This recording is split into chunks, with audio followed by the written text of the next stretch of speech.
Alors, nous allons commencer par la dernière question.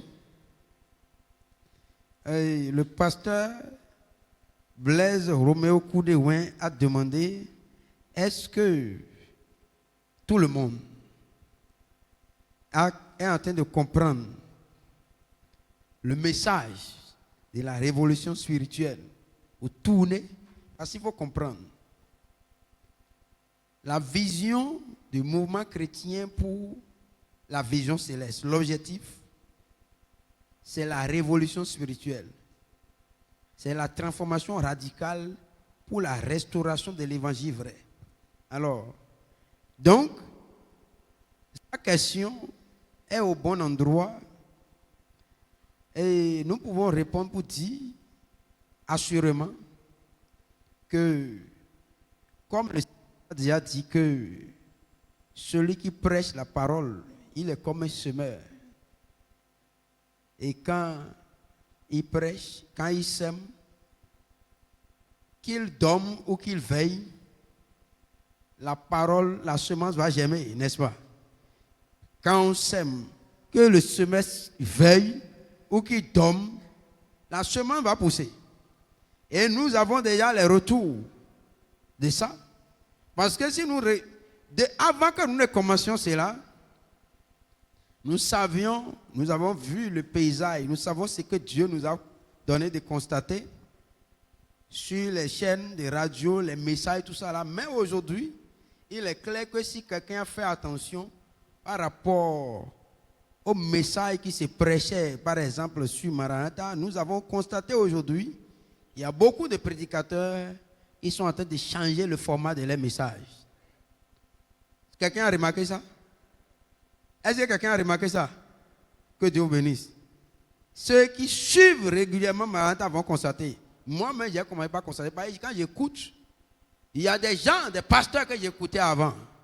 Ils savent ce qu'ils prêchaient avant. Mais maintenant, j'ai vu qu'ils sont en train de revenir. Mais, je ne veux pas dire de façon absolue que la repentance totale est là. Mais de toutes les façons, des gens qui avant ne pouvaient pas parler une seule fois de repentance, je commence à entendre maintenant la repentance. C'est vrai que ce n'est pas encore ça. Parce que nous observons et nous écoutons avec les yeux, les oreilles spirituelles. Ce n'est pas encore ça, mais le Seigneur, j'entends même des émissions.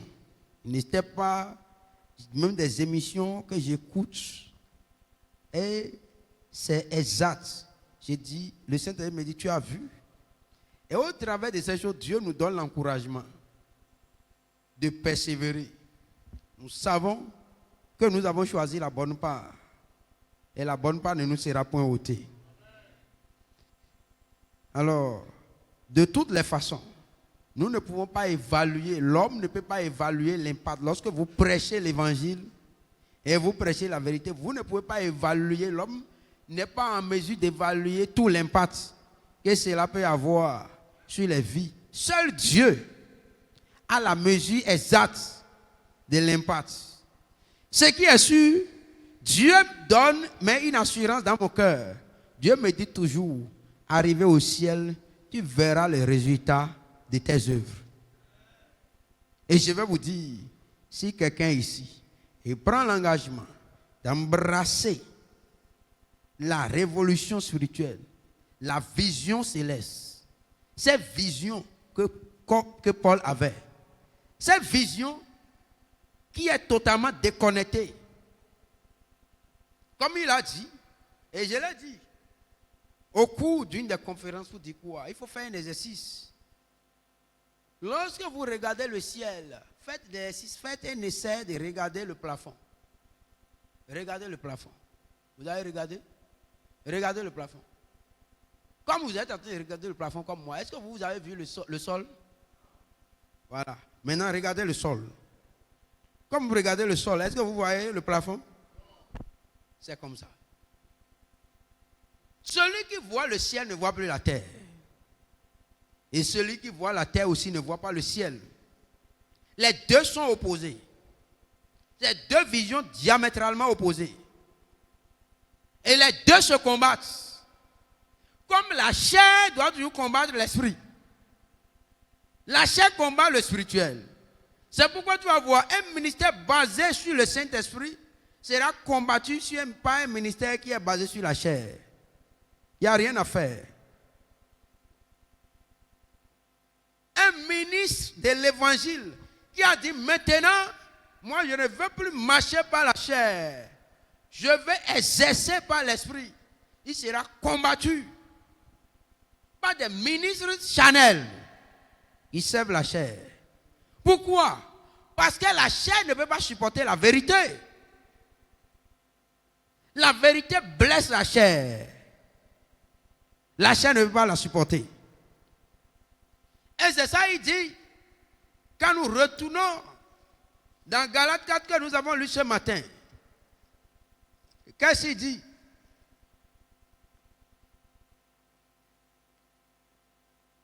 Il dit, verset 23.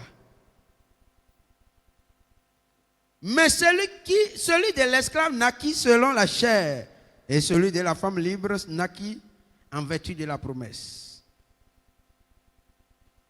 Ces deux choses sont allégoriques, car ces deux femmes sont des alliances. L'une du mont Sinaï enfantant pour la servitude, c'est Agar, car Agar, c'est le mont Sinaï en Arabie. Elle correspond à la Jérusalem actuelle qui est dans la servitude. Mais la Jérusalem d'en haut est libre, c'est notre mère. Car il est écrit, réjouis-toi. Verset 28. Pour vous, frères, verset 28, pour vous, frères, comme Isaac, vous êtes des enfants de la promesse. Où sont les enfants de la promesse ici? Je suis un enfant de la promesse. Alors, il dit, comme Isaac, vous, frères, vous êtes des enfants de la promesse. Verset 29. Et de même qu'alors, celui qui était né selon la chair persécutait celui qui était né selon l'esprit. Ainsi en est-il encore maintenant. Celui qui est né selon la chair va persécuter. Celui qui est né selon l'esprit, lui, n'a pas le temps pour aller persécuter le charnel. Non. Il proclame la vérité. Il avance sur le chemin. Il a l'épée de la parole dans sa bouche, l'épée de l'esprit dans sa bouche. L'épée est dans son esprit. Et ça sort pour détruire les œuvres du diable. Mais alors, ce qui est né selon la chair va se mettre à persécuter. Et qui est né selon l'esprit. C'est pour vous dire, si vous vous engagez dans la révolution spirituelle, pour dire, les choses ne doivent plus se passer comme auparavant.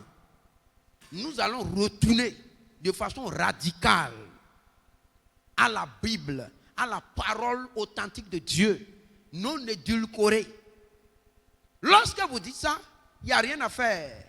Soyez convaincus que, si vous ne savez pas, c'est ceux qui sont les premiers qui sont à côté de vous qui vont vous combattre d'abord. Le combat, parce que le vrai combat, la vraie persécution, ce n'est pas de loin d'abord, c'est à côté. Et le diable utilisera toutes les formes d'armes pour vous combattre. J'ai dit bien toutes les formes d'âme. Et les personnes les plus proches, les plus intimes, frères, sœurs, amis, femmes, maris, collaborateurs. Le diable va utiliser tout avant que ça n'aille loin, au dehors. Mais une chose est sûre, si vous restez ferme et déterminé, il dit quoi? Celui qui persévérera jusqu'à la fin sera comment? Sera sauvé. Les gens pensent que le ciel là c'est pour les plaisantins. Non. Non. Il dit celui qui vaincra, à celui qui vaincra. Quand le maître est venu dans l'Apocalypse, pour commencer par parler, il a fait l'inspection de l'église. Comme aujourd'hui, le Seigneur est en train de faire l'inspection de l'église. Et quand tu entends ces paroles, c'est que le Saint-Esprit est en train d'amener, d'inspecter ta vie. Tu dois savoir Parce que quand on fait l'inspection amène à faire des remises en cause, un examen de conscience. Alors donc, ces messages, c'est des messages au travers desquels Dieu inspecte son église, inspecte ta vie, la vie de ses ministres, pour pouvoir montrer. Parce que quand Jésus faisait l'inspection, vous allez voir, allons voir dans Apocalypse. Apocalypse au chapitre 2. C'est Jésus qui est venu et il voulait faire l'inspection. Et je lis le premier verset, il dit, écrit à l'église d'Éphèse. Voici ce que dit celui qui tient les 7 étoiles dans sa main droite. Celui qui marche au milieu des 7 chandeliers d'or. Je connais tes œuvres.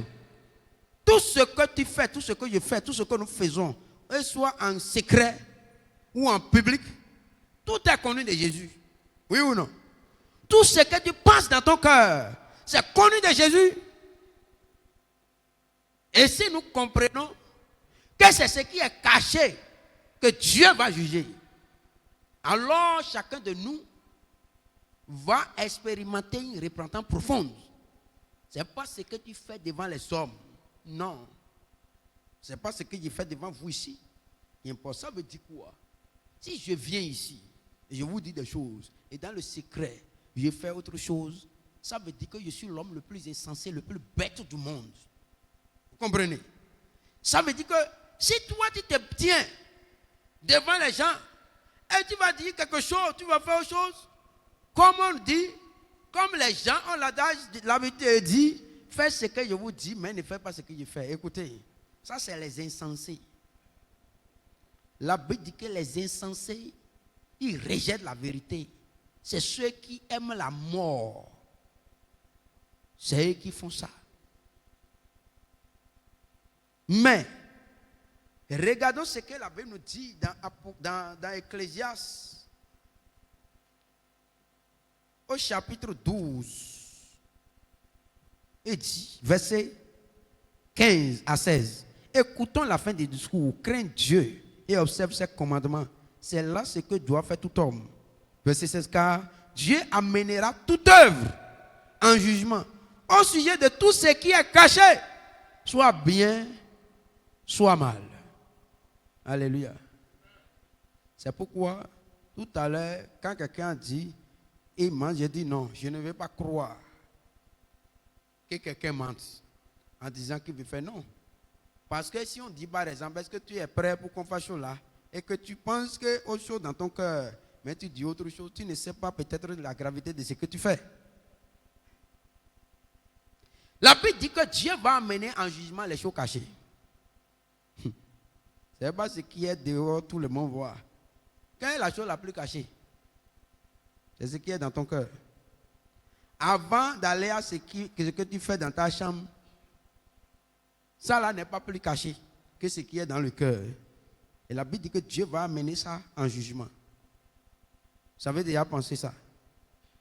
Alors, c'est pour cela que le Seigneur dit ici, nous retournons dans Apocalypse 2, il dit, je connais tes œuvres, ton travail et ta persévérance. Vous voyez, voilà quelqu'un.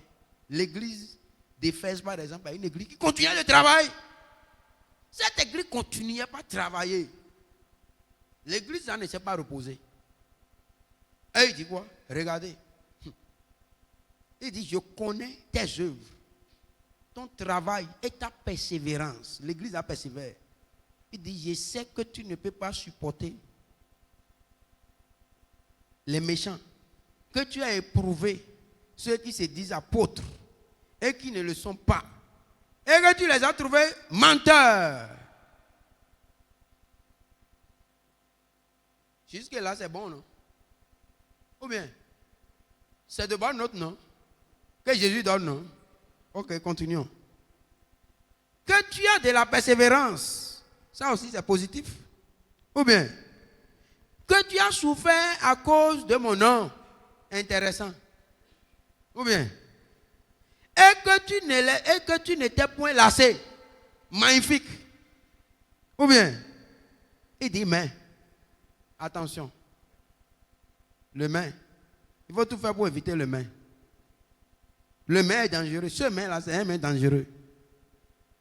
C'est un main accusateur. Alors, il dit, mais ce que j'ai contre toi, c'est que tu as abandonné ton premier amour. Ah, quel dégât, quel danger. Quel danger de servir Dieu sans amour. Non. Ça, c'est grave. C'est dangereux. Et ça, c'est l'un des problèmes de l'église aujourd'hui. Beaucoup, combien? Comment, quel est le fruit que tu penses que ça va donner? Lorsque tu sers le Seigneur sans amour, je crois que si les gens vont dormir, alors, si vous faites comme ça à la conférence, à la grande conférence, on va s'asseoir le déjeuner et moi, je vais prêcher tous les messages de chaque jour. Et quand il va finir, vous allez faire rattrapage. Il y aura séance de rattrapage. Hein? Oui, c'est normal parce que quand on finit de manger, il y a des gens, quand ils finissent de manger, le métabolisme commence et le sommeil arrive. Je prie que le Seigneur chasse le sommeil. Il arrête le métabolisme qui fait dormir. Que le métabolisme continue sans le sommeil. Alors il dit, mais ce que j'ai contre toi, c'est que tu as abandonné ton premier amour. Oh, quel dégât. Regardez, regarde. Quand tu avais toi-même, il faut voir. Quand tu avais donné ta vie au Seigneur Jésus-Christ, pense. Je ne sais pas combien d'années il y a. 5 ans, 10 ans, 15 ans, 20 ans, 30 ans, 40 ans en arrière. Pense. Comment tu étais chaud? Comment tu étais enflammé pour le Seigneur? Il faut voir. Est-ce que tu peux lever la main aujourd'hui pour dire le feu, le zèle, l'engagement, la détermination, la résolution est le même, sont les mêmes comme au début? Voilà le problème. Donc tu as besoin d'être guéri. Parce que il dit la lumière du juste est resplendissante. Et cette lumière croissante, juste, son éclat est croissant jusqu'au milieu du jour. Alléluia. Je prie que Dieu te donne. Retourne le premier amour. Verset 5 maintenant. Qu'est-ce que le Seigneur dit? Il dit, souviens-toi. Souviens-toi. Donc, d'où tu es tombé, répands-toi et pratique tes premières œuvres. Sinon, je viendrai à toi et j'ôterai ton chandelier de sa place. Hey, je prie qu'il n'en soit pas ainsi. À moins que quoi? À moins que tu ne te répandes. Vous savez, quand on est ministre du Seigneur, ministre de l'Évangile, on est serviteur de Dieu, on a des difficultés à se repentir. On pense qu'on a déjà fini, on est déjà arrivé et que c'est fini. On s'appuie sur nos titres pour que le diable nous bouche les oreilles de l'esprit. Et quoi dit que ceux qui ont des oreilles pour entendre. Il y a des gens, c'est-à-dire ce n'est pas seulement ceux qui ont des oreilles. Hein. Que celui qui a des oreilles. Vous voyez, non? Il ne suffit pas. Il y a des gens, ils ont des oreilles, mais ils n'ont pas des oreilles. N'est-ce pas? Bon, maintenant, quand Jésus dit que ceux qui ont des oreilles, donc il parlait à des gens, il y a des gens qui n'ont pas des oreilles. Regarde, il dit, souviens-toi donc d'où tu es tombé. Répands-toi. Et pratique tes premières œuvres. Sinon, je viendrai à toi et j'ôterai ton chandelier de sa place, à moins que tu ne te répandes. La seule condition, c'est la repentance. La repentance commence comment? L'enfant prodige. La Bible dit quoi? Étant rentré en lui-même. Je prie que Dieu, comme nous continuons, que Dieu nous donne à chacun de rentrer en lui-même. Parce que c'est quand tu rentres en toi-même que l'Esprit de Dieu commence à parler à ton esprit. Ou te dit, mon fils, ça là, si tu continues sur ce chemin de cette manière, c'est dangereux. Mais c'est que l'ennemi va, au lieu de nous amener à rentrer en nous-mêmes, il nous fait croire que non, les illusions. Je prie que Dieu nous délivre de l'illusion. L'illusion des titres, l'illusion des positions. Et dit, verset 6. Tu as pourtant ceci. C'est que tu hais les œuvres des Nicolaïtes, œuvres que j'ai aussi. Ça aussi, c'est un bon point. Mais Jésus lui répond quelque chose. Il dit que celui qui a des oreilles entende ce que l'Esprit dit aux églises. À celui qui vaincra. À celui qui fera quoi? Vaincra. Je donnerai à manger de l'arbre de vie. Pour avoir la vie éternelle, il faut manger l'arbre de vie. Je donnerai à manger de l'arbre de vie qui est dans le paradis de Dieu. Ça, c'est la première église. Et vous allez voir à chaque niveau, c'est à celui qui vaincra. Ici, celui qui vaincra quoi? C'est ce qui a fait que le premier amour est perdu. Celui qui vaincra la perte du premier amour. Ça veut dire que le premier amour est un danger, est un ennemi, est un poison, est un virus, un microbe dangereux qui a toujours infecté les gens depuis, il faut voir, depuis 2000 ans. Ça a continué d'infecter les gens. Jusqu'à notre génération, ça continue d'infecter, oui ou non? La perte du premier amour. Mais, il dit quoi? Souviens-toi d'où tu es tombé. Et je crois, au cours de la grande conférence, nous allons voir d'où est-ce que nous sommes tombés. Tu dois te souvenir d'où est-ce que tu es tombé. Qu'est-ce qui a fait que tu es tombé? Il n'a pas dit souviens-toi où tu es tombé. Non. Où tu es tombé, ça veut dire que le point là où tu es allé tomber. Mais d'où? Ça veut dire quoi? C'est deux prépositions qui ont été mises ensemble. On est d'accord? Alors il y a de et où? Ou bien de et où? De où tu es tombé? D'où tu es tombé? C'est-à-dire le point. Là où tu as fait le faux pas, souviens-toi de là-bas. Retourne là-bas pour voir qu'est-ce qui s'est passé.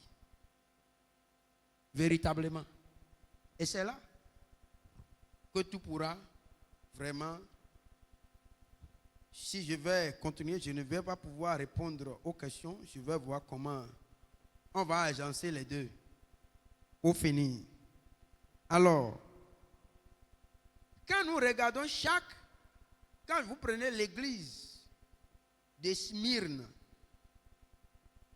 et dit, voici ce que dit le premier et le dernier. Celui qui était mort et qui est revenu à la vie. Je connais ta tribulation et ta pauvreté, bien que tu sois riche, et les calomnies de la part de ceux qui se disent juifs et ne le sont pas, mais qui sont une synagogue de Satan. Vous voyez, ça aussi, ça existe maintenant. Oui ou non? Ça aussi existe. Donc, toutes ces églises-là, ces formes d'église existent toujours aujourd'hui. Il dit, ne crains pas ce que tu vas souffrir. Voici, le diable jettera quelques-uns de vous en prison, afin que vous soyez éprouvés, et vous aurez une tribulation de 10 jours. Sois fidèle jusqu'à la mort, et je te donnerai la couronne. Alléluia. Sois fidèle jusqu'à la mort. Tu auras la couronne de vie. Sois fidèle jusqu'à la mort. Tu auras la couronne de vie. Tu auras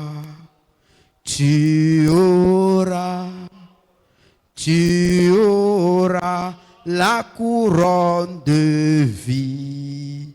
Tu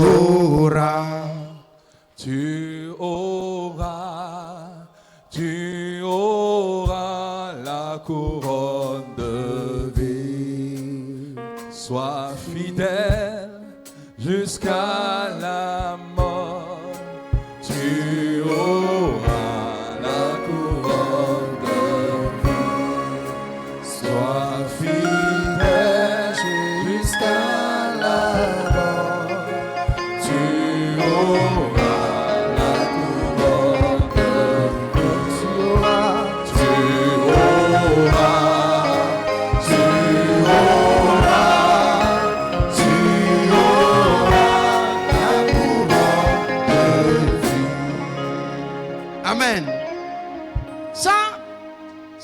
engagement que chacun doit prendre. Tu dois pouvoir dire, je dois être fidèle. Pour avoir la couronne de vie, c'est la fidélité jusqu'à la mort. La fidélité jusqu'à la mort. C'est la condition. Fidèle. C'est une injonction. Il n'a pas dit si tu veux, il dit sois. C'est une injonction. Sois fidèle, pas fidèle.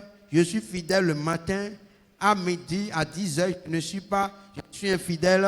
À 11 heures, je suis un peu fidèle. À midi, il y a Satan par là. Et il m'a distrait un peu. Je suis devenu infidèle.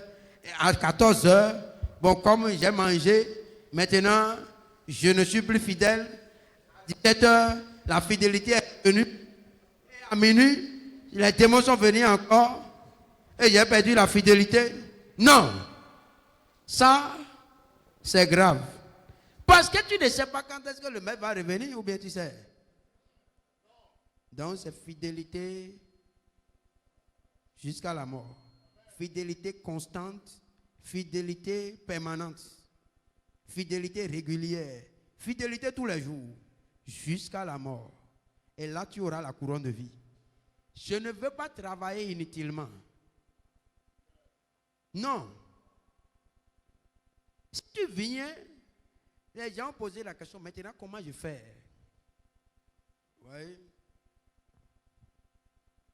Quelqu'un a posé la question de savoir comment j'ai fait.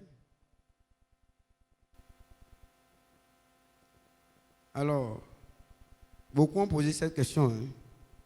Plusieurs personnes ont posé la question. Comment j'arrive à concilier? C'est ça, non? La fonction d'État avec la fonction de Dieu. Ou bien, c'est deux fonctions qui sont là. Alors, vous savez, la première chose, le plus grand secret, c'est de savoir définir quelle est ta priorité dans la vie. C'est le premier secret. Quelle est la priorité? Quelle est la priorité? Moi, je suis un économiste. En économie, il y a ce qu'on appelle l'échelle de préférence. L'échelle de préférence. Alors, sur l'échelle de préférence, il y a ce qu'on appelle la courbe d'indifférence.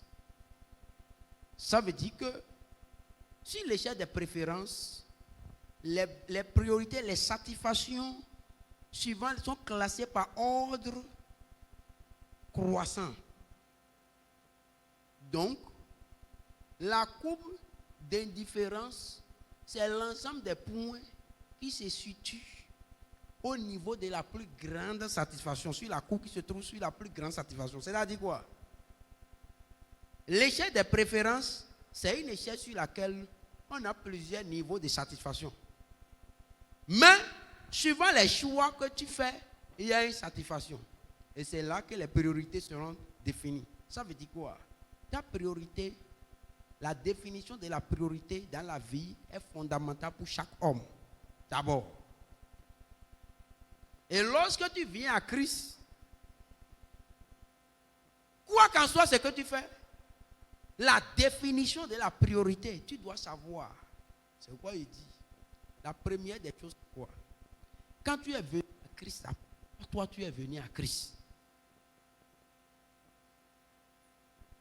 C'est ce qui, la raison pour laquelle tu es venu à Christ, c'est cette raison qui va définir maintenant la détermination de tes priorités.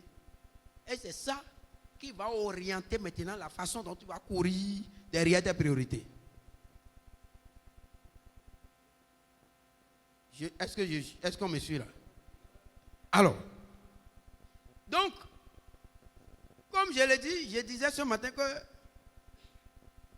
quand je vois des gens, la première question, je me demande, mais quand je vois certains gens, je dis, mais comment est-ce que les gens là ont été appelés? Qui les a appelés?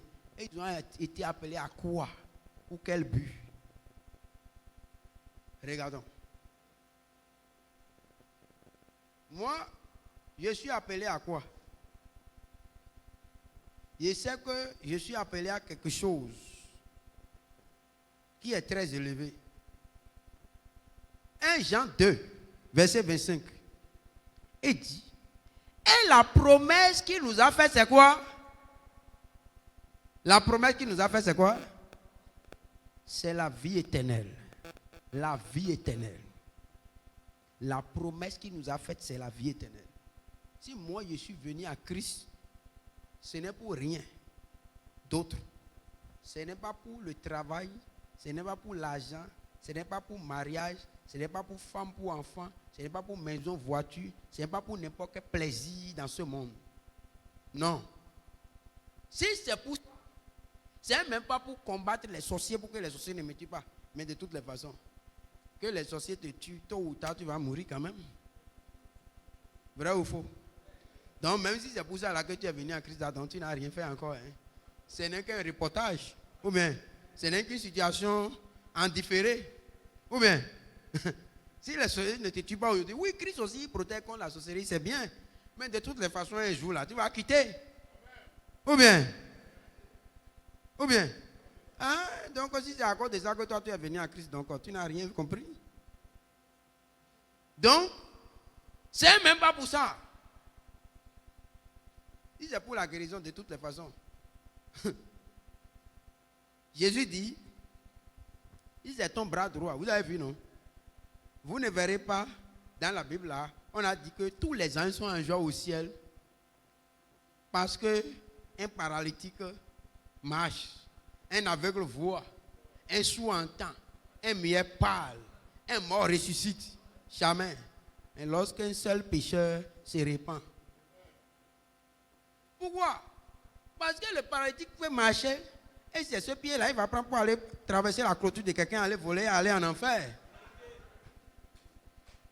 Oui ou non?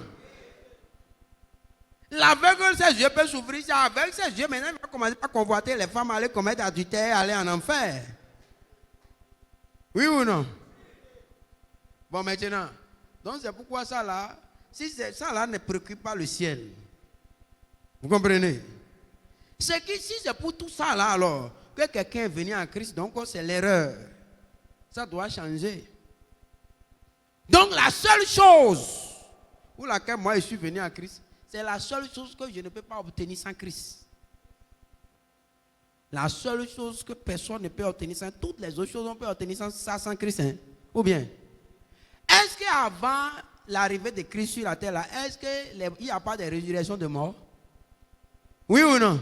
Alors, pourquoi Jésus, là, Dieu va envoyer son fils Jésus venir mourir pour des choses qu'on peut obtenir sans sa mort?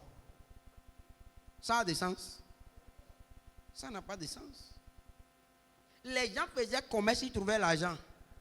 Les gens se mariaient, faisaient des enfants avant que Jésus ne vienne. Ou bien, pourquoi Dieu va envoyer Jésus mourir pour ça? Ça a des sens? Ça n'a pas de sens. Dieu nous donnera l'opportunité d'aller plus dans les détails pour revenir à l'essentiel. Alors, pour faire bref, donc c'est pourquoi la priorité pour moi, c'est le salut de mon âme. C'est la priorité. C'est la seule chose que je peux aller devant Dieu pour dire, Seigneur, tout ce que tu penses que tu vas détruire, tu dois détruire. Pour que je puisse avoir le ciel à détruire seulement. Quelqu'un a déjà prié comme ça une fois? Est-ce qu'un homme a prié comme ça? Je crois que les hommes révolutionnés et révolutionnés spirituellement, vont sortir de ces salles. Alléluia. J'ai dit, hein, tout ce qu'il faut détruire, saccager, renverser, pour que moi je puisse aller au ciel, là, Seigneur, si tu as trouvé quelque chose là, et que tu sais que ça là, c'est un obstacle, ça là va m'empêcher d'aller là, détruire seulement. Détruire, c'est-à-dire, vous n'avez jamais pensé à l'enfer. L'église s'amuse. Donc, c'est ce que moi j'ai compris et qui a fait que j'ai compris que c'est dangereux. Je vois, dès cet instant, tout homme que je vois comme ça là, je vois que l'homme est en danger. Et il y a une question qui vient dans mon esprit en même temps. Je me demande, est-ce que celui-là connaît Christ maintenant? Est-ce qu'il est sauvé? Parce que ma priorité, c'est ça qui est ma priorité. Donc ma priorité étant le ciel.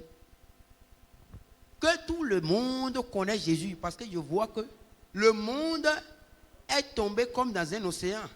L'océan du péché. Le monde est comme attaqué par un virus, une maladie qui s'appelle le péché. Et tout le monde se bat contre cette maladie qui est le péché. Mais cette maladie conduit en enfer. Et le seul remède de tous les temps contre cette maladie s'appelle Jésus-Christ. Donc pour pouvoir être guéri de cette maladie-là, il faut prendre le médicament qu'on appelle Jésus, la pilule qu'on appelle Jésus et boire. Et il faut prendre la nourriture qu'on appelle Jésus et manger. Mais voilà que les hommes, il faut que les hommes soient au courant. Si moi maintenant, imaginez-vous par exemple que dans une maison ou bien dans cette congrégation maintenant ou bien dans un pays, qu'on dise ici qu'il y a une maladie qui a attaqué, une épidémie qui est arrivée, ça a commencé par tuer. Et une personne a découvert le remède. Et il a appliqué, il est guéri. Mais il ne dit rien à personne. Alors que le remède est là gratuitement. Il suffit de dire seulement, les gens iront prendre, boire ou manger et c'est fini, ils seront guéris. Et cette personne-là qui a connaissance de ce remède, de ces feuilles-là, ne dit rien à personne. Et les gens meurent. Et 20 ans, 30 ans, 40 ans après, il vient dire à tout le monde que il y a de cela 40 ans, lui, il avait connaissance de ce, il avait attrapé cette maladie-là. Et il a utilisé le remède et il est guéri. En ce moment, il y a des veuves, il y a des veufs, il y a des orphelins dont les parents sont tués à cause de cette maladie. Ils vont le traiter de quoi? Merci. Méchant! Je ne veux pas être méchant. Donc, dès cet instant, ma priorité alors, c'est de propager l'évangile. Tout le monde doit connaître l'évangile. Tout le monde. Donc pour moi aujourd'hui, si je vis, c'est pourquoi mon mot d'ordre est mon verset principal. Tous les versets sont importants. Mais, pour moi, le verset principal. Mon verset principal, qui connaît ça? Hein? Vous êtes sûr que vous n'allez pas faillir? Ok. Ne pas résister à la vision céleste. Oui, ça c'est un verset, mais il y a un autre verset. Ça c'est le verset de la vision céleste. Oui. Il y a un autre verset qui a poussé à ça. Tout ça, c'est sur mes versets. Oui. Tout ça, ce sont mes versets. Alléluia. Hein? Oui. Hein? Ah oui, tout ça, c'est mes versets. Dieu a tant aimé le monde, oui. Ah oui, le Fils de l'homme est venu pour chercher, sauver. Tout ça, c'est bon. Hein? Pardon? Oui, tout ça, c'est bien. Et sur mes versets, oui. Oui, tout ça, c'est bien. La vie éternelle, c'est Christ. Pardon? Oui, tout ça, c'est intéressant. Je vais vous dire, je vais vous donner le verset. Ouvrez vos Bibles. Oui. Il y a un prétendant encore là. Oh, tout ça, c'est bon. Tout ça, oui. Le verset est caché quelque part. C'est mieux que je donne ça, non? Pour qu'on gagne le temps. 2 Corinthiens 5, verset 15. Lisez-moi ça. Tous ces versets que vous avez donnés là, oui. Ce sont mes versets. Mais, par rapport à la priorité, je parle maintenant par rapport à la priorité. 2 Corinthiens, verset 15. Oui. Oui. Oui. Oui. Alléluia. Maintenant, la question te revient. Pour qui tu vis? Avant de venir à quoi tu vis là, il faut partir de pour qui tu vis d'abord. Pour qui tu vis? Moi, donc ma priorité se trouve là. Ce qui définit tout le reste, Acte 26, 19, je n'ai point résisté à la vision céleste. Matthieu 6, 33, cherchez premièrement le royaume, les yeux de Dieu. Et tous les autres versets qui ont été cités, oui, je suis d'accord. Ce sont aussi, mais tout ça là, ce sont les versets phares. Mais, le verset phare de tous les versets phares là, c'est 2 Corinthiens 5, verset 15. Afin que ceux qui vivent ne vivent plus pour eux-mêmes. Si l'église est dans cet état, parce que les serviteurs servants de Dieu, au lieu de vivre pour Christ, pour eux-mêmes, le jour où tu vas cesser de vivre pour toi-même, je suis sûr, quelque chose va t'arriver. J'ai dit que quelque chose va t'arriver. La révolution va venir en toi. Oui, il faut c'est là. C'est le verset de la révolution spirituelle. Le jour où tu sais que tu vis, tu ne vis plus pour toi-même. Si tu ne vis plus pour toi-même, c'est que tu ne vis plus pour ta femme, c'est que tu ne vis plus pour tes enfants, c'est que tu ne vis plus pour tes entreprises, c'est que tu ne vis plus pour tes projets. Oui ou non? Tu ne vis plus pour ta maison, tu ne vis plus pour rien. Tu vis pour une seule chose. Pour une seule personne. Jésus. Oh. C'est là que tu pourras dire, Christ, c'est ma vie. La mort est un gain. Avant de dire ça, là, il faut partir de là d'abord. Ceux qui vivent plus pour eux-mêmes. Regarde l'église. Et j'ai dit tout lui, mais les gens disent qu'ils adorent Christ. Ou bien ils ont donné les vie au Seigneur Christ. Non. On va voir au cours de la conférence. C'est que donner. On va approfondir ça. Donner sa vie. Et vous allez voir. Le jour où tu vas donner ta vie à Christ. Ce jour-là. Le jour où tu vas voir, tu vas comprendre que tu ne vis que pour toi-même, même pour Christ. Celui qui est mort et ressuscité pour toi. Un feu va rentrer en toi. Tu vas devenir un homme dangereux. Ta femme va te méconnaître, ton mari va te méconnaître, tes collaborateurs, tes fidèles, tout le monde va te méconnaître. Parce qu'ils vont dire que lui, là, on ne comprend plus comment il raisonne. C'est comme il est fou. Oui, tu dois être fou. Oui. Et il faut avoir cette folie maintenant pour faire ce que je fais. C'est ça, c'est la folie là. C'est le fait que tu comprennes que ceux qui vivent ne vivent plus pour eux-mêmes. Ceux-là, au temps de l'église primitive, on tuait, on décapitait, on jetait aux lions, on les mangeait. Et les lions les mangeaient, mais ça ne leur disait rien. Ils étaient déterminés encore. Vous savez pourquoi? Ils avaient compris 2 Corinthiens 5, 15, qu'ils ne vivaient plus pour eux-mêmes. Et comme ils savent qu'ils ne vivent plus pour eux-mêmes, donc ils savent que Christ c'est la vie, la mort est un gain. Donc qu'ils meurent ou qu'ils vivent. Alors c'est pourquoi il dit, si je dois vivre, c'est pour Christ. Si je dois mourir, c'est pour Christ. Point terminé. C'est pourquoi j'ai dit, je ne vivrai, si je dois vivre, je vivrai pour la vérité. Si je dois mourir, je mourrai pour la vérité. Il vaut mieux mourir pour la vérité plutôt que de vivre pour le mensonge. Il vaut mieux mourir plutôt que de mourir pour autre chose. Quelqu'un a demandé, par exemple, qu'est-ce qui fait que, comment est-ce qu'au Maroc, j'ai pu faire chose là à cause de... Non, c'est ça. Celui qui a posé la question, parce que je ne peux pas gérer. Il faut que... Je vais voir quelqu'un, celui qui avait posé la question par rapport à comment j'ai pu faire chose là au Maroc.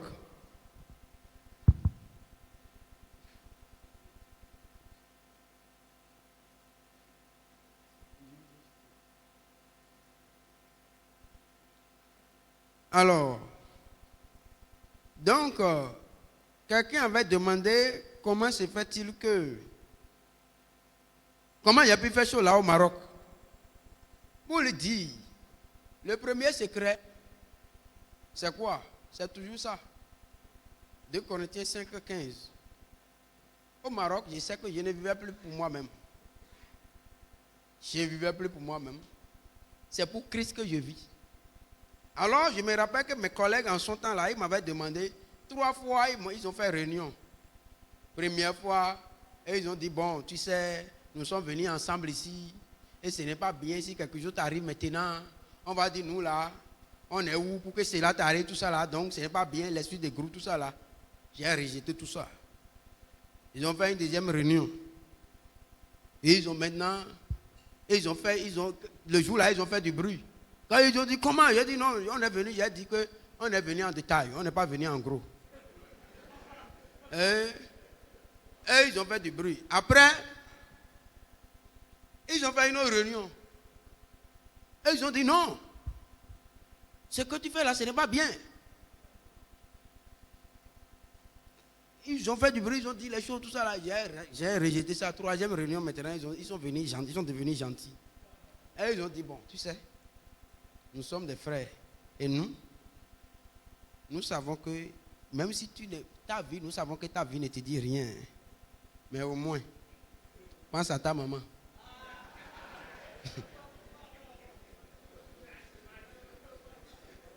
Et je leur ai dit, si ma maman, même si Dieu me donne l'argent jusqu'à ce que j'achète jet privé pour ma maman là, elle serait la femme la plus si elle n'a pas Jésus.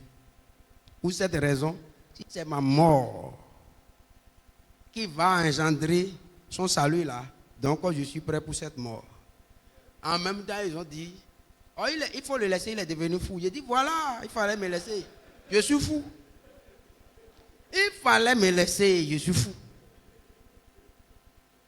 Qu'est-ce qui s'est passé avec moi en ce moment? Vous savez, effectivement, il y avait des menaces, toute forme de menaces, menaces de mort, menaces d'emprisonnement, menaces d'extradition, il y avait tout ça. Ça s'est passé. Mais qu'est-ce qui me donnait le courage? Écoutez, quand je rentre dans ma chambre et je ne commence pas à prier, et le diable vient me chuchoter toutes ces choses, toutes ces menaces. Dès que je pense que la meilleure mort, c'est de mourir pour Christ, c'est-à-dire quand je pense que quand on va me tuer pour Christ, comment est-ce que Jésus va m'accueillir quand il va rentrer au ciel? Oh, il y a un feu qui monte en moi. Je dis, ça c'est la meilleure chose. Je dis, ça c'est la meilleure chose. Je deviens alors un homme inarrêtable. Et je demande à une seule, je fais alors une seule, Dieu. Je dis, Seigneur, voilà ce que je vais te demander. Je vais te demander une seule chose. Si on m'attrape, ne permet pas qu'on me tue avant que je ne voie le roi. Et je prie, je dis, Seigneur, quand je vais le rencontrer, mets dans ma bouche avant qu'on ne me tue une parole de puissance que je vais proclamer. Il va engendrer le salut du roi et le salut de tout le royaume. Après ça, on peut me tuer. Et dès que je fais cette prière, je vous assure, le cabri mort n'a point peur de couteau. Vous avez peur, vous savez pourquoi? Parce que vous vivez encore. Mourez et la peur va partir. Mourez. Vous refusez de mourir. Depuis longtemps, Dieu vous demande de mourir. Et vous avez refusé. Tant que vous vivrez, vous allez avoir peur. Quelqu'un qui est mort. On a mis un couteau, il fuit. On a mis un fusil, il fuit. On a mis un feu, il fuit. On l'injurie, il se fâche. Non! Il faut mourir. J'étais mort. Et je suis mort. Oui. Ce n'est plus Clément qui vit. C'est Christ qui vit. En moi. Point terminé. Alors, donc, où est le problème? Alors, à partir de cet instant, je vous assure que quand je sors, c'est-à-dire que je suis, écoutez, je prie que ce que je dis là se passe dans la vie de tous ceux qui m'écoutent ici. Je vous garantis. Tant que tu n'as pas encore, ça ne se passe pas en toi, mais si on parle, tu ne comprends pas ce qu'on dit. Il faut que ça se passe en toi. C'est ma prière pour vous. Et Dieu va l'accomplir. Quand ça va se passer en toi, toi-même, toi l'esprit, c'est-à-dire toi-même, tu sais dans ton esprit que maintenant là, tu es autre chose. Parce que quand tu sors, quand moi je sors en ce moment-là, quand moi-même je sors, moi-même, je vois qu'avant de sortir, je suis déjà mort. Avant de sortir. Donc la mort ne me fait plus peur. Qu'on me fasse quoi que ce soit, moi-même je me vois déjà comme ça. Non, c'est quelque chose d'indescriptible. On ne peut pas décrire ça. Il faut l'expérimenter pour savoir. Donc c'est ça la chose. Et je vous garantis que quand ça là va se passer dans ta vie, il n'y a pas quelque part où tu ne peux pas aller pour prêcher l'évangile. Non. Quelle porte? Il n'y a pas. Et quand ça va se passer, toi, ta prière va changer. Oui. La manière dont tu pries là. Tu ne vas plus prier comme ça. Et je crois. Et c'est là que tu vas déployer la foi révolutionnaire. Je vous assure. Ça, c'est les prémices de novembre que je suis en train de vous livrer. Et on va venir sur ça. Pourquoi? Il est impossible qu'un homme déploie la foi révolutionnaire s'il n'est pas encore mort. Il n'est pas mort en soi. Ce n'est pas possible. Avant d'aller affronter la fournaise de Nebuchadnezzar, Shadrach, Meshach, Abednego étaient déjà morts. Sinon, il ne peut pas affronter ça. Avant de monter sur la chambre haute là-bas, ouvrir les fenêtres et prier. Malgré les ordres du roi, Daniel était déjà mort. Daniel s'est déjà imaginé dans la gueule des lions. Mais il a pensé à une résurrection. Il sait que les lions peuvent manger ce corps. Mais Dieu va lui donner un corps glorieux au ciel. Daniel avait vu ça. Et Daniel est un homme inarrêtable. Je t'assure. Si tu es mort, il faut savoir que tu deviens un homme sans limite. Parce que Dieu peut se servir de toi pour faire des choses que l'œil n'a jamais vues, que l'oreille n'a jamais entendues et qui ne sont pas montées au cœur de l'homme. La seule condition est que tu dois mourir. C'est le secret. Tu dois mourir. Et je crois que du 27 au 30 novembre, Dieu va te tuer. J'ai dit, tous ceux qui vont venir, je suis un tueur. Dieu envoie un tueur. Dis, Dieu envoie un tueur. Du 27 au 30 novembre, le tueur de Jésus arrive pour te tuer. Dieu va te tuer. Alléluia. Qui veut mourir? Alléluia. Je vais mourir encore. Tu seras dangereux. Oui, tu dois mourir.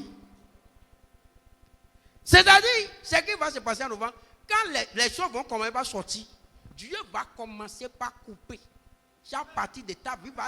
Et avant, c'est-à-dire le 30 là, il va t'achever complètement.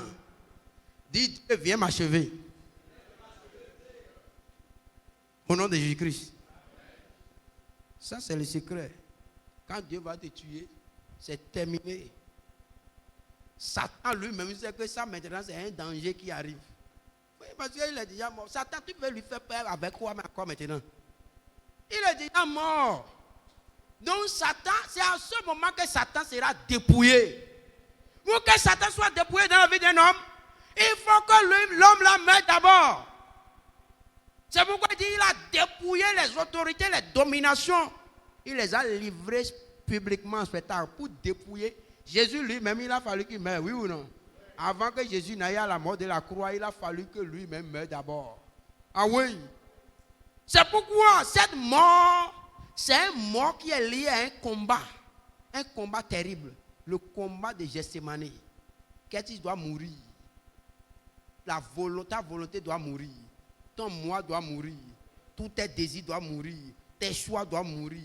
Jésus pouvait mettre ça sur l'autel pour dire, maintenant là c'est fini, non pas ma volonté, mais ta volonté. Il est mort.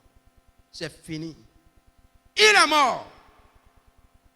Tout ce que les autres sont venus faire là, c'est rien. Il était mort, c'est fini. Satan n'a plus de pouvoir.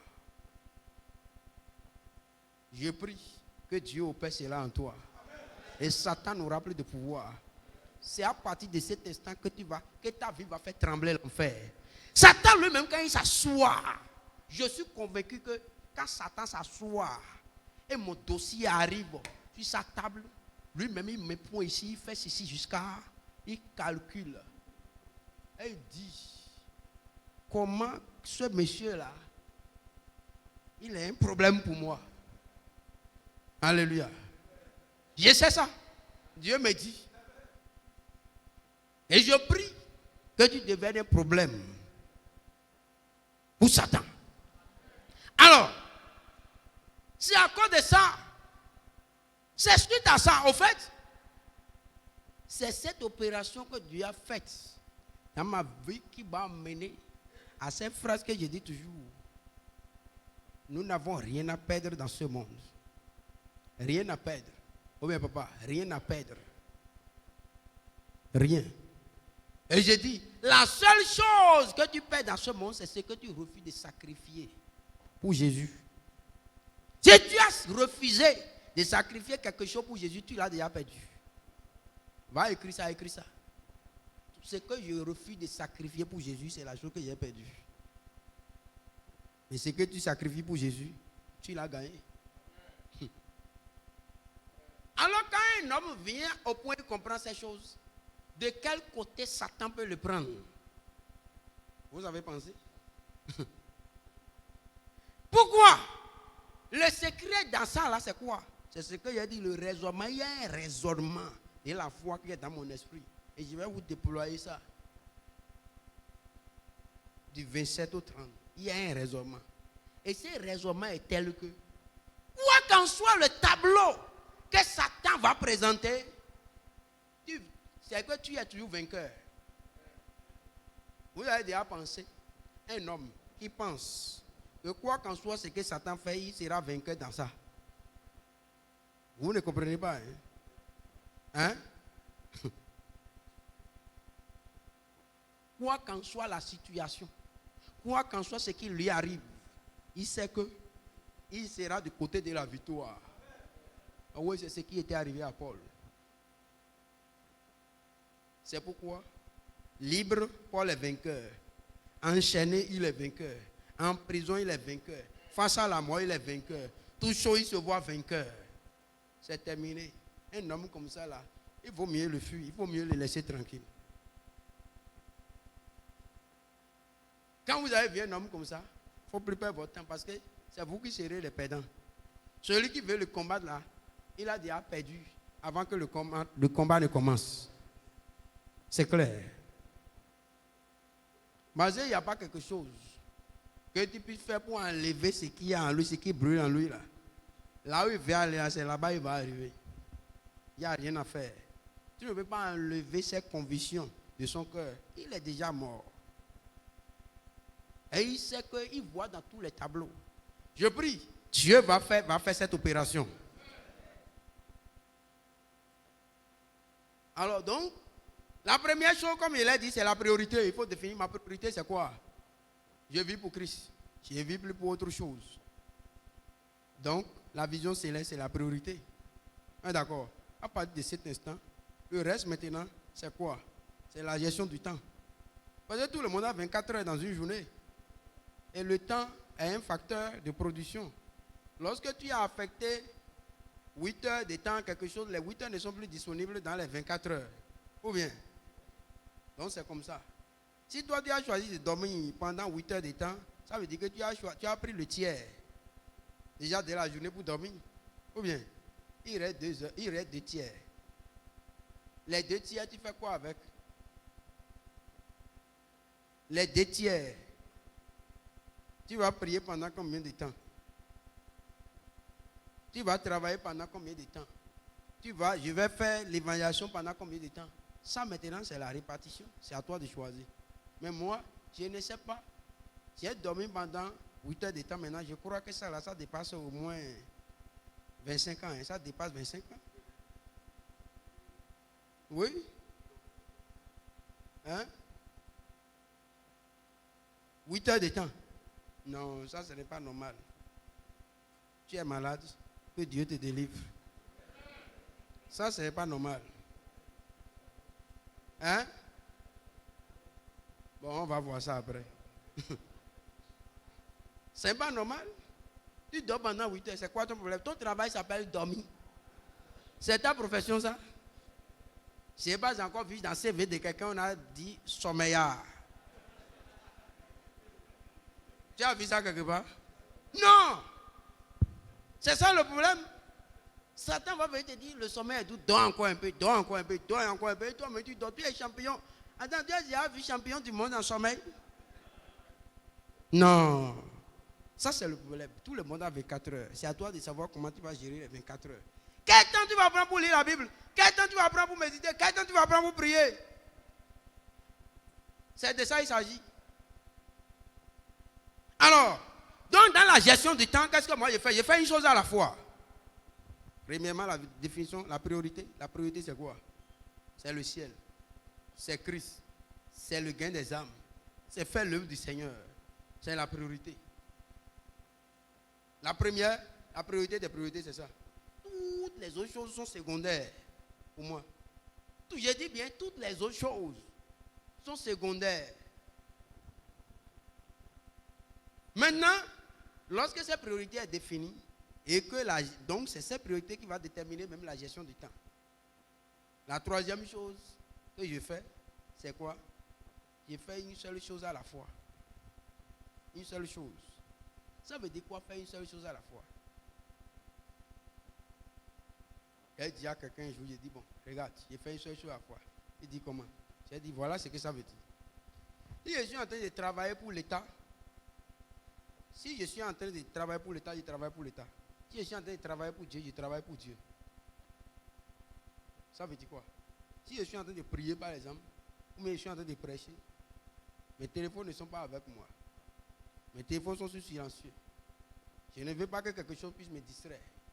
Et je me mets à fond. Tout mon être est dedans. Tout mon être, mes pensées, mon esprit, mon âme, tout est dedans. Donc c'est la concentration à fond. Dedans. Si c'est 1 heure, c'est 2 heures, c'est 3 heures, c'est 4 heures, c'est une journée, n'importe quoi, je suis dedans. Ouais, d'accord. Maintenant, dès que j'ai fini, je ferme cette page. J'ouvre l'autre page.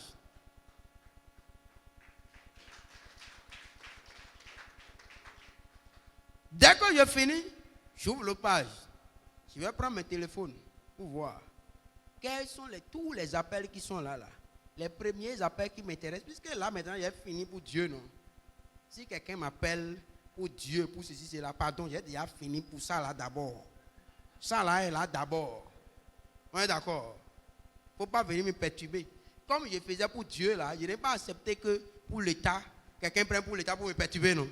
Donc comme je vais aussi faire, Jésus a dit quoi? Rendez à Dieu ce qui est à Dieu et à César ce qui est à César. J'ai fini de donner pour Dieu, non? Maintenant César est arrivé.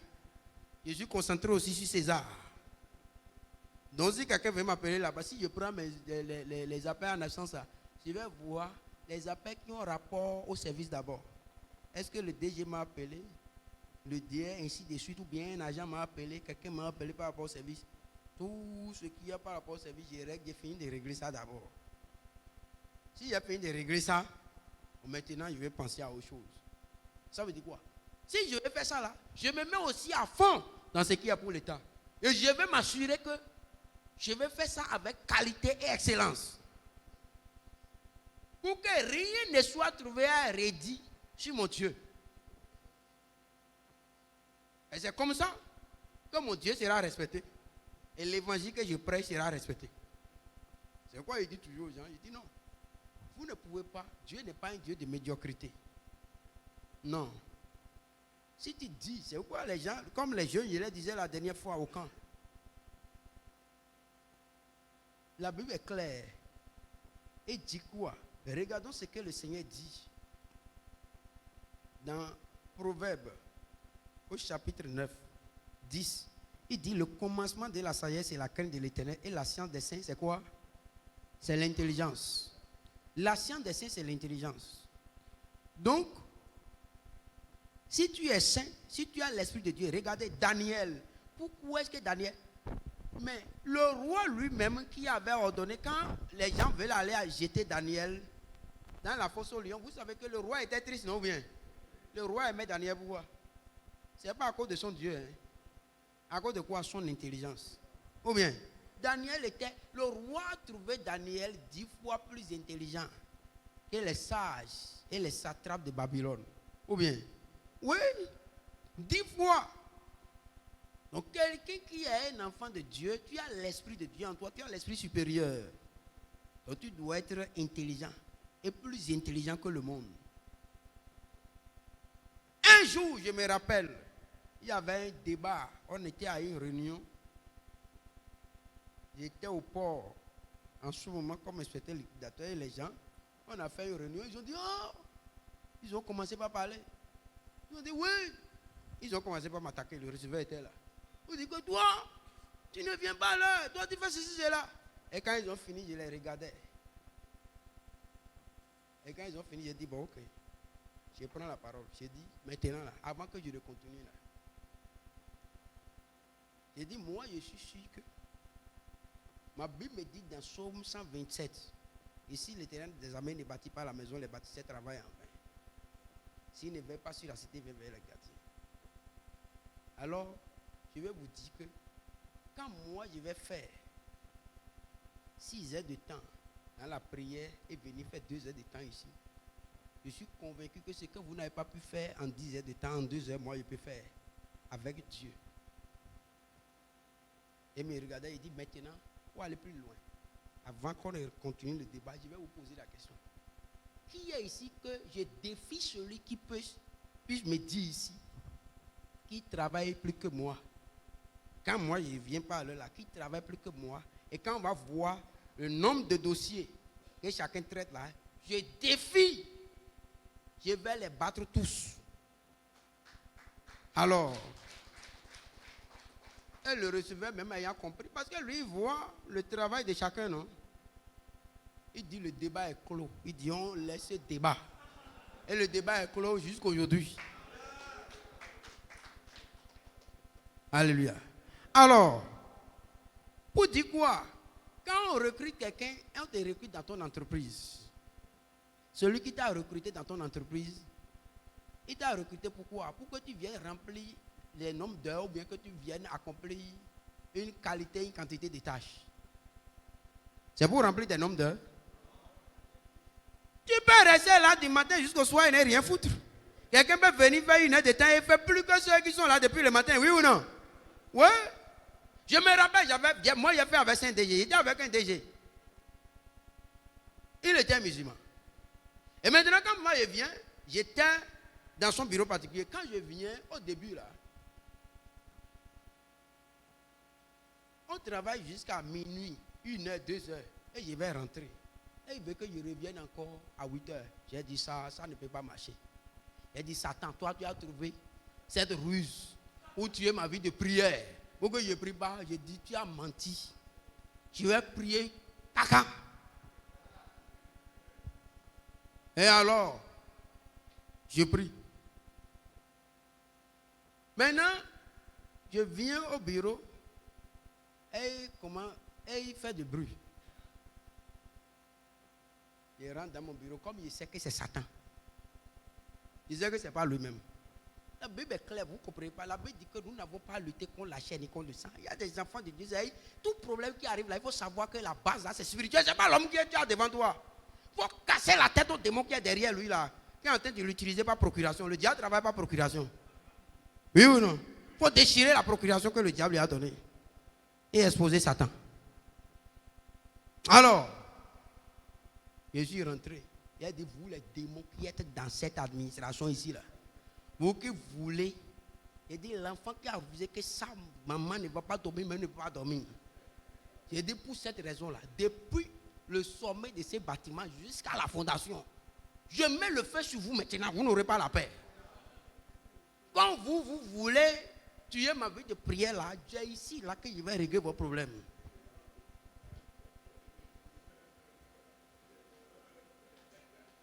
Et j'ai mis le feu parce que je trouve que ce n'est pas normal. Je travaille avec toi jusqu'à 1 heure, 2 heures. Et toi, tu viens, j'envoie encore le matin à 8 heures. Mais moi, je ne sais pas dans quoi toi, tu mets la main.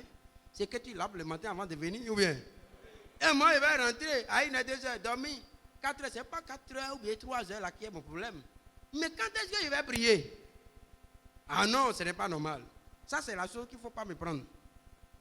Alors, comme ça, là, un jour, comme il a commencé la prière, Dieu est fidèle, non?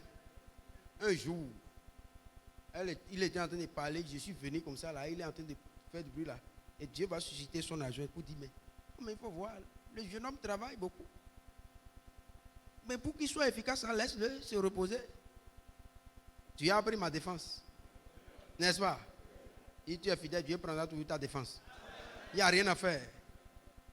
Alors, Dieu a pris la défense de Daniel quand on veut tuer sa vie de prière, oui ou non? Le Dieu là n'a pas changé. Parce que Daniel était resté ferme, n'est-ce pas?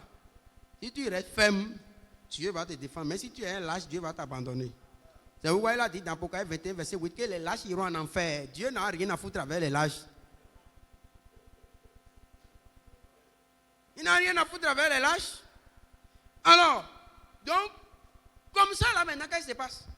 Je vais des fois là, je prie jusqu'à midi, 13h. Et quand je viens maintenant au service comme ça là, quand je viens pour saluer mon Dieu, j'ai dit, ah, mon frère, tu es là? J'ai dit oui, j'ai dit bon, je sais que tu as déjà veillé, tu as déjà prié, tu as fait ceci, cela. Donc, je sais que, voici les dossiers qui sont là, je sais qu'avant que je ne revienne là, et l'apôtre aura déjà tout terminé. Et c'est vrai, parce qu'il a vu la qualité de mon travail. Alors, qu'est-ce qui se passe? Dès que je prends les dossiers, dès que je prends les dossiers, je rentre dans mon bureau, lui va à la pause. Je ferme tout, téléphone, tout. Tu viens toquer à ma porte, je ferme la porte à clé, tu viens toquer, moi je ne sais pas que tu es en train de faire quelque chose. Je prie et je suis concentré maintenant sur les dossiers. Avant que 15h30 ne soit pas, lui vient à 16h. Moi, il a tout fini et j'ai tout rangé. Dès qu'il vient, il vient directement sur ma porte. Quand il vient sur ma porte, il toque.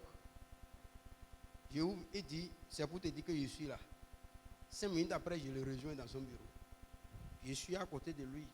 On prend dossier après dossier. On passe en revue ce que j'ai fait. Ce que j'ai fait, il va valider. Et on finit.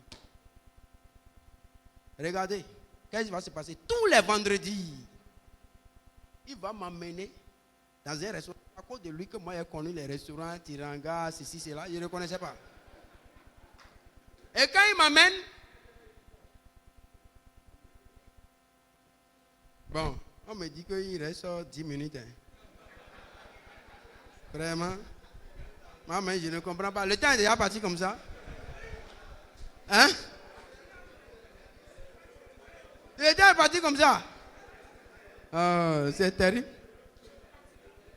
Hein? Alors, donc, et quand on va au restaurant, il me présente à ses amis.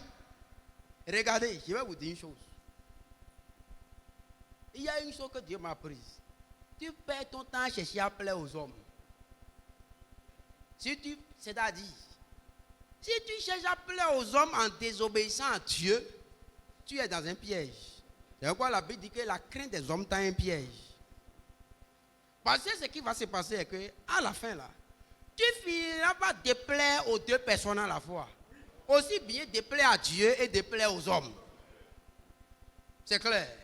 Mais, si l'intérêt de Dieu est en face, en opposition avec l'intérêt des hommes, moi j'ai déjà choisi mon camp. L'intérêt de Dieu. Choisis ça. Et sois convaincu d'une chose. À la fin, là, les mêmes hommes qui t'ont combattu, là, ils viendront dire que c'est toi là qui est bon. C'est ton Dieu là qui est juste. C'est ton Dieu là qui est vrai. Il n'y a rien à faire. Alors, ce DG maintenant va me présenter. Il a plusieurs collaborateurs, mais c'est moi, il invite. Celui qui vient à midi à 13h. Vous avez compris?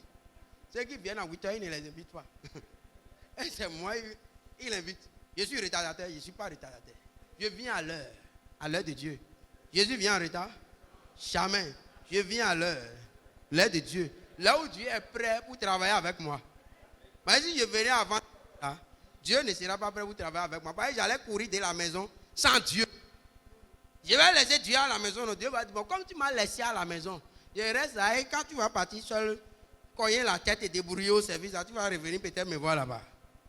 Mais je traite les dossiers avec Dieu à la maison et Dieu me suit maintenant pour aller au service. Maintenant, il m'a... Donc, quand je fais, il est satisfait. S'il n'est pas satisfait, pourquoi il va m'amener au restaurant? Et il me présente à tous ses amis. Il est là avec sa femme, ses amis. C'est là que je connais beaucoup de ses amis. Et ils disent quoi? Ils disent que, ah, lui, là, Clément, c'est lui mon meilleur collaborateur. Oui. Le meilleur collaborateur, les gens vont dire, viens en retard. Est-ce qu'il vient en retard? Non. Au départ, il pensait que je venais en retard. Mais à la fin, il a compris que c'est moi seul qui vient à l'heure. Le seul qui vient à l'heure, c'est moi. Pourquoi? Parce que mais il veut quelque part, il a le rendement. Et c'est venu en 8 heures qui a son problème. Lui veut un résultat. Et il n'a pas le résultat là avec ceux qui viennent à 8 heures. Mais là, le retard avec celui qui vient à 13h, il choisit quoi? Si toi, tu étais à sa place, toi, tu choisis quoi? Alors, donc c'est clair. Est-ce que quelqu'un a compris?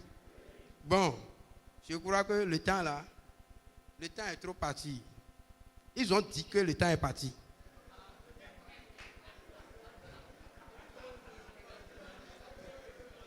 C'est ce qu'ils ont dit.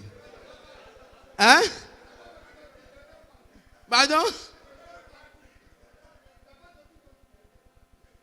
Ah bon? Le temps est parti? Ils ont dit.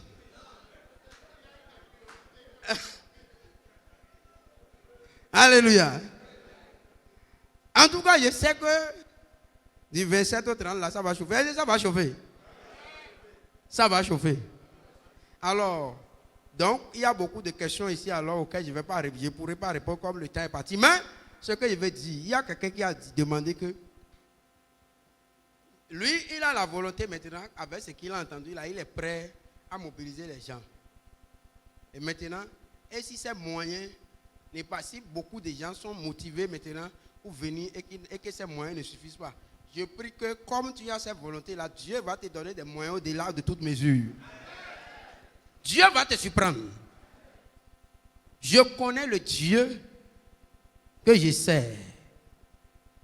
Et ce Dieu, quand il est dedans, peu égale beaucoup. C'est le Dieu qui multiplie 5 pains et 2 poissons pour nourrir des milliers et il reste encore. Il va envoyer l'onction de la multiplication dans le peu que tu as. Ça va se multiplier. Et tu vas inviter, tu vas faire voyager des gens sans nombre. Et toi-même, tu seras étonné. Si tu crois, cela va t'arriver. Est-ce que tu crois? Qui croit là? Comme tu crois, Dieu va te le faire. Tu seras surpris.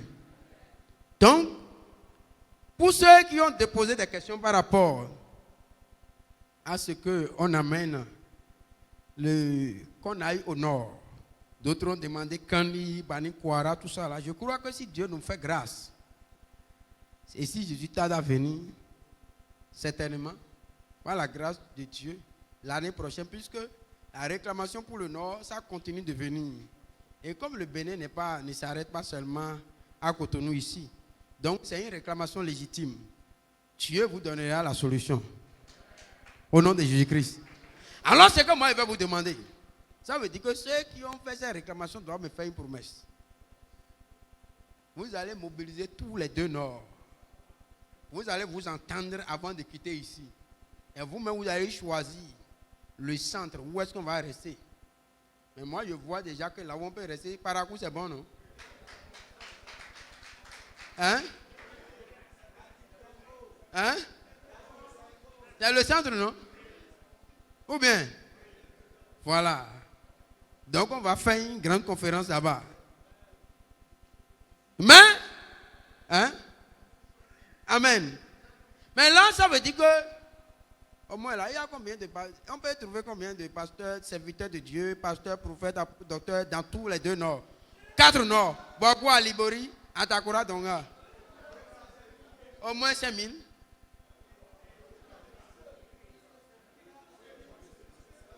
Alléluia. Amen. Donc, soyez prêts à les mobiliser. Donc, avant qu'on quitte ici, je vais vous dire, avant de finir, l'objectif, vous savez, quand on a fait la première conférence, on avait envoyé des représentants, on a des gens qui étaient avec moi ici, et ils étaient partis dans les différentes régions pour rencontrer. Je crois qu'il y a beaucoup de gens ici, et des émissaires sont venus rencontrer en son temps, n'est-ce pas? Ok, cette fois-ci là, j'ai dit non, ça ne va pas se passer comme ça. Au lieu que ce soit qui viennent vers vous là, moi-même je vais vous rencontrer face à face. C'est bon? Je vais vous rencontrer face à face. C'est pourquoi on a dit, j'ai dit, je vais voir au moins 2 représentants par commune, au moins. Je crois que vous avez fait le point.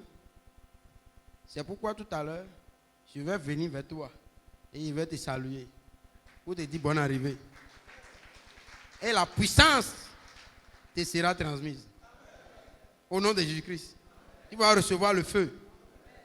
Et tu iras. Pourquoi? Parce qu'il me dit, ils sont venus vous parler. Pour vous annoncer ce qui va se passer. On a fait la première conférence. Beaucoup sont venus. J'ai dit maintenant là, parmi ceux qui sont venus là, on va prendre au moins deux dans chaque commune là. Et maintenant là, c'est moi-même qui vais les expliquer en direct maintenant ce qui va se passer. Est-ce que vous avez compris? Vous avez déjà une idée déjà? Est-ce que quelqu'un a déjà une idée de ce qui va se passer? Parce qu'avant d'aller parler de quelque chose à quelqu'un, il faut que toi-même tu aies une idée de la chose d'abord. Vrai ou faux? Est-ce que vous avez une idée déjà? Est-ce que vous êtes des ambassadeurs maintenant pour aller annoncer, communiquer sur le programme du 27 au 30? Est-ce que vous êtes prêts? Vous êtes prêts? Levez-vous, nous allons prier. Que Dieu vous bénisse.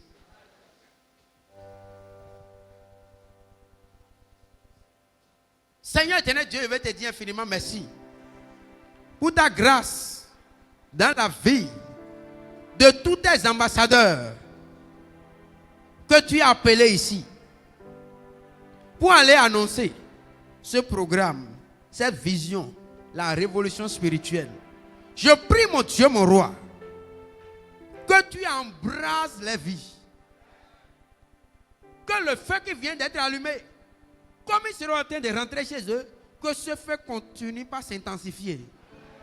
Que ce feu s'intensifie dans les âmes, dans les cœurs, dans les esprits, dans les corps, dans les pensées, dans tous les êtres. Au nom de Jésus-Christ. Seigneur, que ta passion les embrase. Seigneur, donne-les la force. Comme ils ont pris l'engagement, et ils ont dit qu'ils ont compris ce qui va se passer. Et ils sont prêts à aller annoncer. Seigneur, tu as dit à tes résolutions répondra le succès. Et si tes sentiers brillera la lumière, que le succès accompagne les résolutions. Fais briller ta lumière sur les sentiers. Que tout plan de l'ennemi pour les décourager soit brisé au nom de Jésus-Christ. Seigneur, renforce la sécurité de cet instant. Érige la muraille de feu autour de la vie. La muraille de feu du Saint-Esprit. Comme tu as dit dans Zacharie, tu dis, je serai une muraille de feu tout autour de toi. Seigneur, sois une muraille de feu tout autour de la vie, tout autour de la maison, tout autour de la femme, tout autour de la mari, tout autour de les enfants, tout autour de leur ministère, tout autour de leurs projets. Au nom de Jésus-Christ. Seigneur, je prie que tu ouvres les écluses des cieux maintenant sur la vie. Toutes les ressources dont ils ont besoin pour participer à ce programme et faire participer des multitudes. Seigneur, ouvre-les les portes de ces ressources. Que le ciel s'ouvre sur la vie. Que des revenus inattendus, des bénédictions inattendues, des ressources inattendues, les visites maintenant. Au nom de Jésus-Christ. Seigneur, balaie les plaintes de leur cœur. Balaie les troubles de leur vie. Balaie les inquiétudes de leur vie. Que toutes les œuvres du diable dans leur vie soient détruites. Détruis les œuvres du diable dans les finances. Au nom de Jésus-Christ. Détruis les œuvres du diable dans les projets, dans les ministères, dans les familles, dans la vie de leurs femmes, de leurs maris, de leurs enfants, dans les ministères. Détruis les œuvres du diable dans la santé, dans la santé de leurs époux, de leurs enfants. Au nom de Jésus-Christ. Seigneur, envoie la vie dans les ministères. Ta vie qui ne peut pas flétrir. Ta vie indestructible. Envoie cela dans les finances, dans les projets, dans les ministères, dans les foyers, dans tous les compartiments de la vie. Envoie ta vie. Car toi tu es venu afin que les brebis aient la vie et soient dans l'abondance. Confirme cela dans les vies. Merci Père de nous avoir exaucés. Seigneur, comme ils vont partir, ils vont commencer par parler. Mais des paroles d'autorité dans les bouches. Tu as dit, je te donnerai une bouche et une sagesse à laquelle ne pourront résister ni contredire tes adversaires. Que tous les démons de contradiction qui voudront se manifester dans la vie de n'importe quel serviteur ou servant de Dieu qui vont parler, nous paralysons ces démons. Que ton esprit, l'esprit de conviction travaille avec eux. Que ton esprit puisse convaincre. Donne-leur la force de la conviction. Pour convaincre, des pasteurs, des apôtres, des diacres, des évangélistes, des prophètes, des docteurs, partout dans le monde. Oh, Bénin, comment les sérieux? Que les paroles soient accompagnées de puissance, soient accompagnées d'onction, pour convaincre des hommes et des femmes, afin que du 27 au 30 novembre 2024 au Bénin, du Bénin et à travers le monde entier, que le ciel soit en ébullition, que l'enfer soit dans la confusion, qu'une armée de commandos spirituels soit levée pour la dernière bataille avant l'enlèvement. Seigneur, nous te bénissons, Seigneur. Soutiens-les. Mets ta sagesse en eux. Remplis-les de ta sagesse. Et œuvre avec eux pour revenir avec des résultats extraordinaires. Nous te bénissons parce que tu nous as exaucés. Au nom de Jésus, nous avons prié.